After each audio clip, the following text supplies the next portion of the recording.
although comical, chap. And the reason I got that part was because they thought, when they read the script, they thought, this character's so unlikable. We'll have to get someone quite likable to play it. So they came to me, and I think, oh, that's a great way to, So it worked very well for me. So there's no real, I've got past the point of wanting to give my Hamlet to the world or my Macbeth. I'll just wait to see what I'm offered. Thank you. How did you get into the role on Law and Order come about? I was just offered it. I remember I was walking the dog. Funny how you remember these things, isn't it? And they just my agent rang up and said, "Look, you've been offered this part as the Director of Public Prosecutions.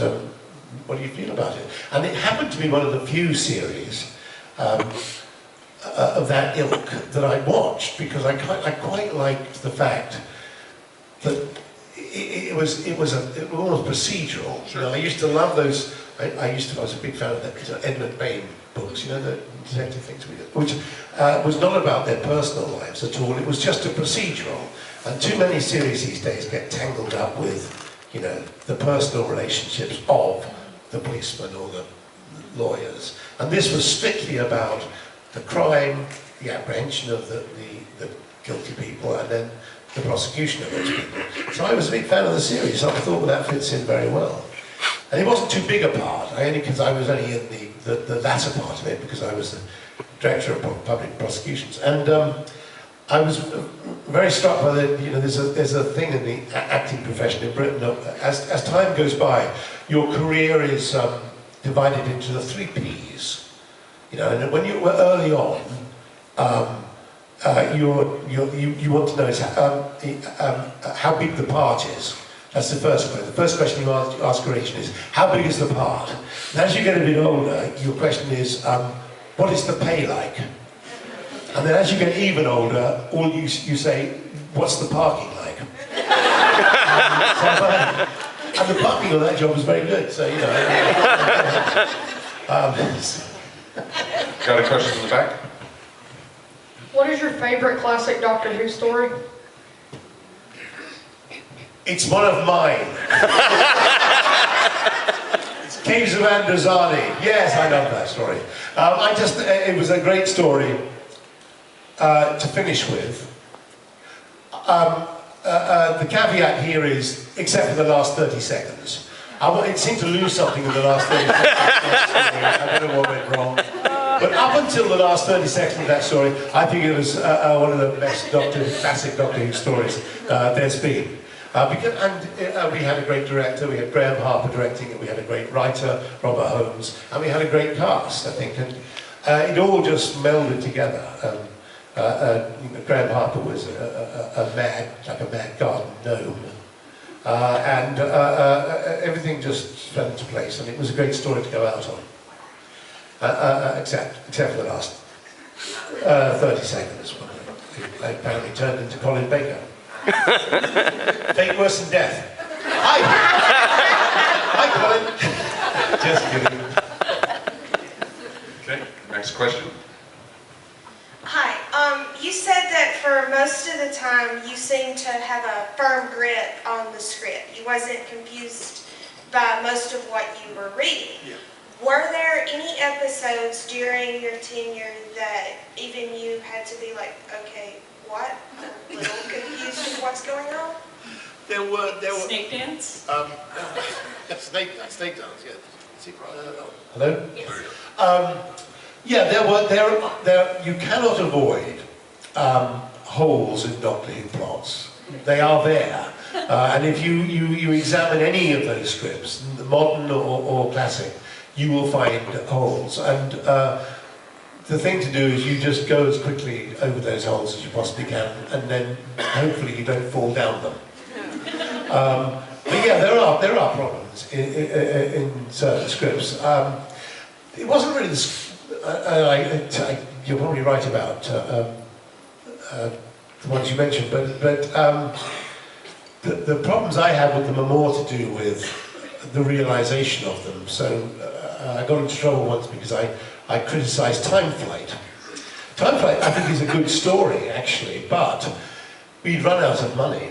So we were doing it with what they call a perspective set in Studio 8 at the BBC, with a little model of Concorde at the back of the studio, and this very rocky set that was meant to be Heathrow.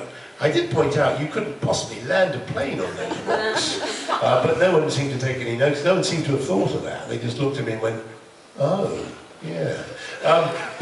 So it's more to do with the realization, and the monsters were sort of lumps of polystyrene. And we did the best we could, but we didn't do it justice. And I think that happened on a number of occasions, because we just didn't. We were always going to fall short on technology because we just didn't have it in those days. There was no digital effects at all. We just had this primitive green screen. But we could have done better sometimes with the realization of it if we just had a bit more money. And the problem with the classic series, as opposed to the new adventures, shall we say, is that they have a much better budget, but they also have the advantage of the technology that they have nowadays. And we had to do without the budget and without the technology, so we were always going to be a bit stymied. So there were frustrations. That's what's been great about some of the Big Finish, because you can use your imagination for... Yes, absolutely. I'm still relatively new to the Who universe, but when Tom Baker regenerated into you, that was relatively the first regeneration I saw. But my question, excuse me, my question was, what's it like having a family full of doctors? Was it like having a family full of doctors? Well, the whole, I think if this is what you mean, the whole lot of us who were in Doctor Who, and who are still around, obviously, it is like a big family, really. I mean, I don't see Colin really except for conventions, or Sylvester except at conventions, but and we have this ongoing thing where we just make fun of each other, but that's part of the the joy of it, really. As I do with Janet and Matthew as well. But but really and truly, we are a big family. So when it's a big convention and there are a few of us there, it's great to see everybody. And we just pick up where we left off. In my case, I have part of the family is also actually literally part of my family, which makes it very interesting on a Sunday afternoon for lunch or something like that. But yeah, regardless, even when I bump into Matt Smith at a thing, it's, we just sort of pick up. So it's very nice to have that family that's still together. Colin Baker had quite a few interesting stories about conventions and just strange things that people brought for him to sign. Do you have any unique stories or something strange that someone brought to you? Well, parts of their bodies, I suppose. It's one of the most interesting things. Especially when they then go, it's quite a thing now, you'll sign someone's arm, and you don't like to say it, but you think, well, obviously they're going to wash at some point. And then they come back the next day and they've actually had it tattooed. It's extraordinary. So there are a few bodies walking around this earth in which my name is permanently embellished on them, on parts of them. Yeah, I mean, there's all sorts of things, really. I can't think of anything particular. I'm very jealous, of course, to find out the interesting things Colin's had to sign. But yeah, but you're not going to tell me. That's good. It's a family show. It's a family show. During your time on Doctor Who, was there anyone in the group, in your cast, either guest stars or any of your main cast, was a big prankster, or did a lot of play pranks on everybody and joked on set? I don't know. No, I don't know if any guests would do that because there wasn't the time to do it, I think. I mean, having said that, I did dress up as Tegan once and go on the set. And we thought, we just had this idea, why don't, because I wasn't in a couple of scenes. So I thought, Janet was in it. Must be, I guess, Kinder or Snake Dance. And so I just thought it'd be rather fun to dress up as Janet, sort of backcombed hair so in makeup we thought it was hysterical, so they made me up and they put me in. I managed somehow to get into a version of the dress, and I went out and said, and it really wasn't appreciated by the director or the production first, because we were a bit behind schedule. And we laughed and laughed and laughed, and they just didn't. So I think there weren't that many pranks, because there wasn't the time for it. My question goes back to the Five-ish Doctor reboot and the Where I lost 50th you. anniversary. Right here. Oh, right, sorry, I'm sorry. Were you aware that Tom Baker was going to be in the 50th anniversary? No, we weren't, and it was, well, Colin and Sylvester, I think, were a bit cross about it, because we probably should have been told. It was slightly like we weren't old enough to know, we weren't mature enough to know without telling anyone. And of course, inevitably, we did find out before the show went out, and they were taking a big risk, I always thought, because, we'd not been told not to tell anyone. And we were making that programme, the Five-ish Doctors reboot, on the basis that, as I imagine, that none of the classic Doctors were in it. And although we were filming there, no one said, well, actually, look, between just, you lot, he is in, we have got him in it. Because he was, the reason we were told was because he was very old and they thought he was going to keel over. I think we were just being given that, because he seems fine. Anyway, the thing is, I didn't mind at all, because I think Colin and Sylvester were a bit upset, because they thought, well, A, why weren't they told, and B, why we could all have maybe had a little cameo in it. But if we had a cameo in it, we could not have made the Five-ish Doctors reboot.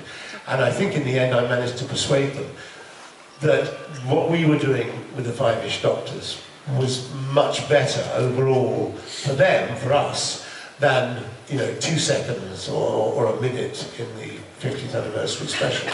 So I always thought, I understood the need for secrecy, but I just thought, well, maybe they could have just told us, and we probably would have been quite responsible about it and not mentioned it. But there you go. What is the craziest thing that has happened while working on Doctor Who? The craziest.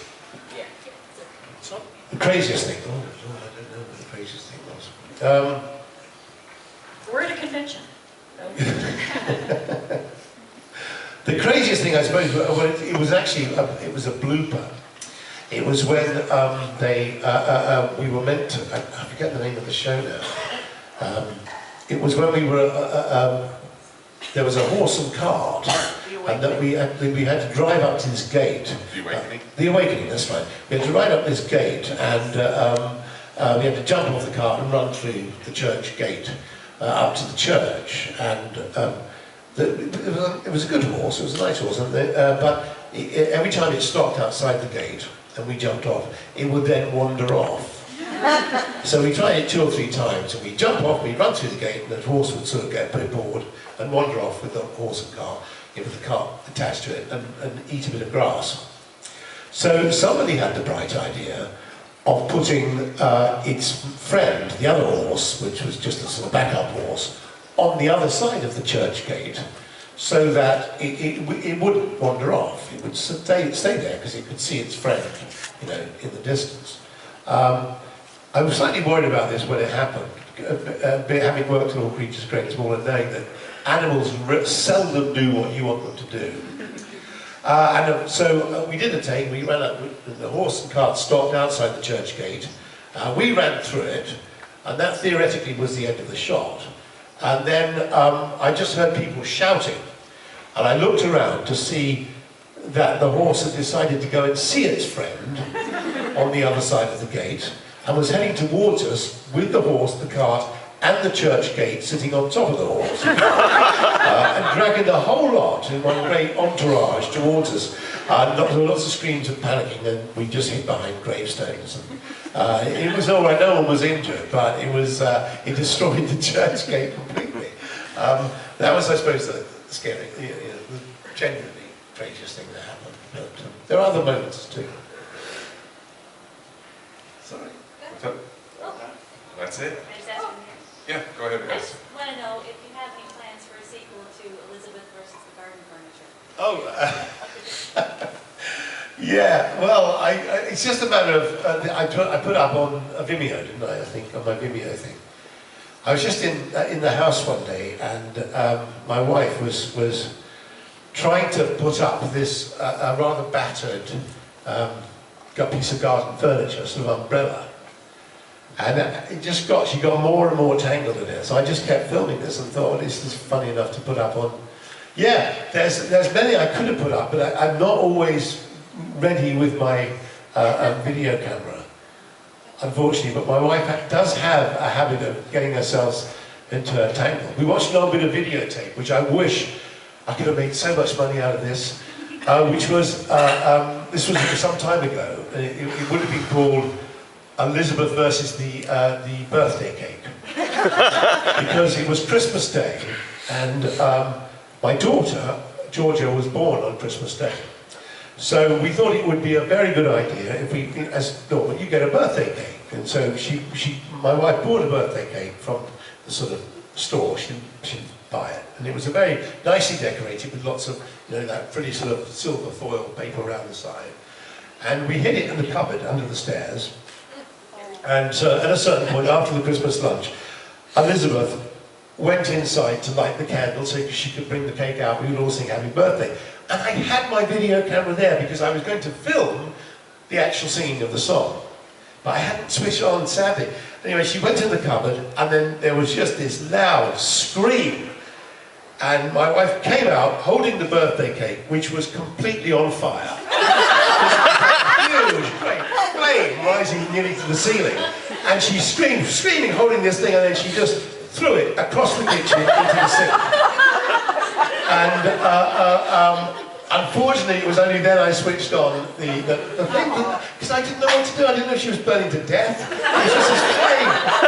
I've got the aftermath of the birthday cake, which I really should put up on Vimeo, shouldn't I? Just for the hell of it. And there's a shot of the birthday cake that was completely on fire, just to prove to you it actually happened. I might have to put that up on Vimeo, alright? Alright? Alright, I'll do that. But that was a moment I wish I could have missed. And then there was, I could have put Elizabeth versus the steam cleaner on as well, which was very interesting, where she lost control of the steam cleaner. And it really steam cleaned anything but the patio, which was what she was trying to steam clean. It just took a life of its own. She got the thing, managed to get the thing stuck on. So but like a hose pipe, losing control of a hose pipe, but with hot steam coming out of the end instead. So no one dare go near it. Anyway, she's a character. Peter, thank you so much from us here at... Okay, is that the end of it? That's it. We finished it.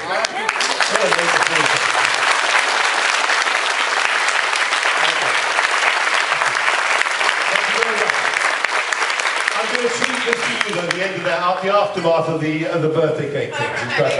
All right, okay, thank you very much indeed. It's been a great pleasure being here.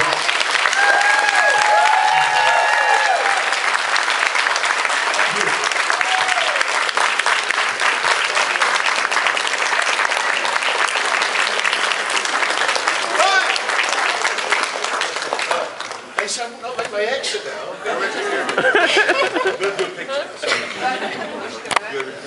Do come and buy a book if you want it. All right.